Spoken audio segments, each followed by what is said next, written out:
Olá pessoal, eu sou o professor Márcio Balbino e estou lançando uma série de videoaulas sobre gestão empresarial. Inscreva-se no nosso canal, ative as notificações para sempre receber o alerta dos próximos vídeos, tá? Também deixe o seu like e faça sugestões de novos temas. Na aula de hoje, nós estamos falando, a nossa série é sobre finanças para pequenas empresas. A aula 4 é sobre fluxo de caixa. Na aula 1 nós falamos sobre os controles fundamentais, na aula 2 nós falamos sobre contas a receber e contas a pagar, na aula 3 sobre a DRE gerencial e agora na aula 4 nós vamos falar sobre o fluxo de caixa. Porque o que acontece, pessoal? Quando nós falamos lá na aula 3 sobre DRE gerencial, na aula 3 nós dissemos o seguinte, é onde você analisa a viabilidade do negócio, ou seja, se o negócio é viável ou não economicamente falando. Então nós falamos sobre a geração de caixa, na DRE gerencial. Agora na aula 4 nós vamos falar sobre a administração do caixa, sobre o fluxo de caixa, porque o fluxo de caixa ele é uma ferramenta fundamental para se tomar decisões na área empresarial. Ou seja, ele vai me mostrar se o dinheiro que está entrando no meu caixa ele é suficiente para me poder honrar meus compromissos, se ele é suficiente para que eu possa pagar as minhas contas. Então, quando o fluxo de caixa, eu tenho um problema muito sério no fluxo de caixa, a causa, muitas vezes, ela é encontrada, na maioria das vezes, nas nossas atividades de consultoria, quando nós atendemos os nossos clientes, ela é encontrada através da interpretação da DRE gerencial.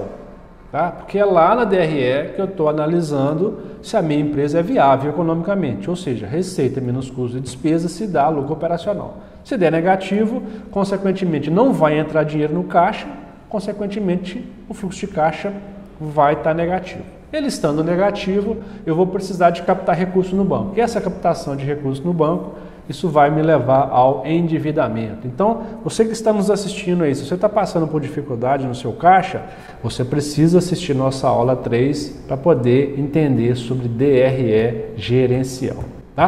Mas voltando ao tema da aula de hoje, sobre fluxo de caixa, no fluxo de caixa, nós temos aqui um exemplo para a gente demonstrar como é que ele é elaborado. Vamos lá, observe na tela ao lado aqui. Com base nas informações, elabora o fluxo de caixa, os lançamentos do dia 12. Então, nesse fluxo de caixa, nós temos o seguinte, o saldo inicial bancário de 2.000, uma mercadoria de R$1.000, que foi vendida à vista, um pagamento duplicata de 500, uma compra de mercadoria à vista de 400, uma venda de mercadoria em 3 parcelas, entrada 30 e 60, no valor total de 4.500, uma venda de mercadoria em 2 parcelas iguais, entrada mais 30 dias. E, por fim, a compra de mercadorias a prazo, entrada mais 30 dias. Então, essas são as situações que aconteceram na empresa. E, com base nisso, eu quero analisar o fluxo de caixa diário. Então, observem nessa tela. O que nós temos aqui? Nós temos um fluxo de caixa diário. Então, eu quero saber o seguinte. Quando eu faço as entradas e as saídas, que sistematicamente as entradas é o contas a receber, as saídas é o contas a pagar. Então, na hora que eu faço a junção das contas a receber com as contas a pagar, eu tenho um fluxo de caixa. Então, nós temos aqui o saldo inicial, que é o saldo bancário, R$2.000. Depois, eu tenho uma entrada de uma mercadoria de R$1.000. Esse saldo de 2.000 mais os R$1.000 que entrou, o meu saldo passa a ser 3.000. Logo em seguida, eu estou pagando uma duplicata. Paguei uma duplicata, eu tinha um valor de 3.000 menos 500, 2.500.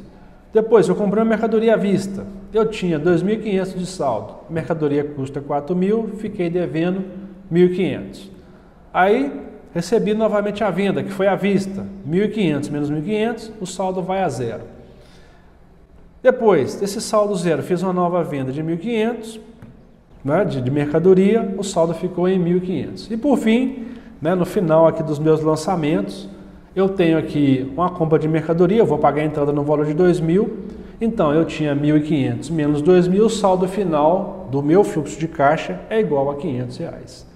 Então observe o seguinte, que na hora que eu estou analisando aqui o fluxo de caixa, eu percebo o meu saldo ele é muito semelhante, né, o fluxo de caixa, a um extrato bancário, né, onde eu tenho as entradas e saídas e no final ali eu tenho esse fluxo de caixa. Então ele me demonstra que nessa data, no dia 12/9, eu vou precisar de R$500 para eu poder quitar as minhas dívidas.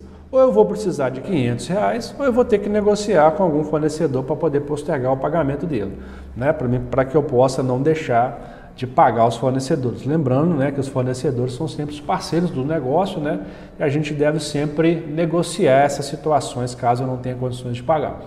O que acontece, pessoal? Nessa demonstração que nós fizemos, né, nós demonstramos para vocês que existe um problema nessa empresa, ou seja, nós temos uma situação onde o fluxo de caixa ele está negativo. Se ele está negativo, eu vou precisar de fazer essa captação de recursos.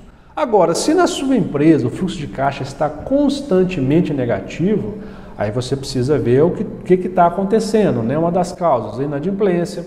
A outra causa que pode estar acontecendo é que você às vezes está vendendo menos do que você tem de custo, aí você precisa analisar a DRE gerencial. E além desse fluxo de caixa diário, nós também recomendamos que você faça o fluxo de caixa semanal, né? Que é onde que normalmente nós sugerimos ao empresário, né, que na sexta-feira ele analise as contas do fluxo de caixa da próxima semana, né, e também você pode fazer o fluxo de caixa projetado, que é o fluxo de caixa para os próximos 3 meses, né, então você vai, no mês atual, você vai projetar os 3 meses seguintes e vai analisar como é que está a situação da sua empresa. E com base nisso, se você perceber que a sua empresa vai ter fluxo de caixa negativo nos próximos meses, você pode até adotar estratégias de vendas diferentes, né? Você pode aumentar os descontos, fazer promoções, reduzir custos para poder conseguir diminuir a necessidade de capital de giro. Tá bom, pessoal? Quer saber um pouquinho mais sobre esse tema? Acesse o nosso site, né? Siga nossas redes sociais e deixe o seu like nesse vídeo. Obrigado e até a próxima.